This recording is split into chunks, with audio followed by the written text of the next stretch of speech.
Hello guys, मी आणि माझी mummy परत आलेलो आहे डीमार्टमध्ये मंथली ग्रोसरीजसाठी. तर आल्याबरोबरच आम्ही इथे फ्रूट्स बघितले गाईज. खूप फ्रेश आणि मस्त फ्रूट्स आलेले आहेत इथे.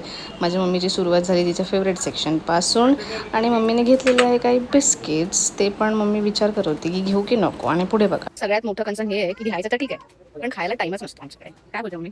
तेच तर, टाईम नसतो, काय करणार. आणि नेहमीप्रमाणे मी डीमार्टमध्ये आल्यानंतर फक्त ट्रॉलीच पकडायचं काम करते.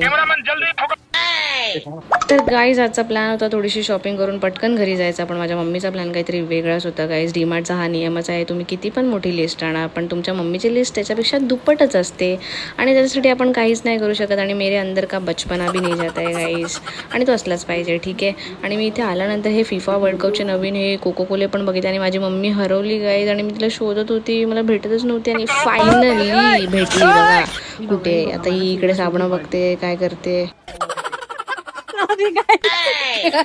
सॉरी काय आहे हे? एंजल आहे, एंजल. तर माझी मम्मी एंगेजला एंजल बोलत होती.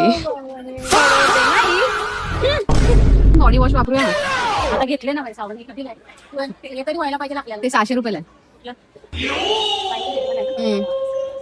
घेऊया, पैसे तू दे. तर नो डाऊट गाईज, मी माझ्या मम्मीवरच गेले आहे. मी कधीच शॉपिंग करायचं सोडत नाही आणि हे क्यूट टॉप्स पण बघितले गाईज. आणि इथे परत माझी मम्मी हरवली आहे, पण नेव्हर माइंड, आम्ही थोडीफार शॉपिंग करून झालेली होती ऑलरेडी आणि आमची आजची शॉपिंग इथेच संपलेली आहे. आणि इथे आमचा बिलचा काहीतरी गोंधळ झाला होता म्हणून हे काहीतरी बिलचा बघत होते आणि आजचा दिवस आपण इथेच संपूया.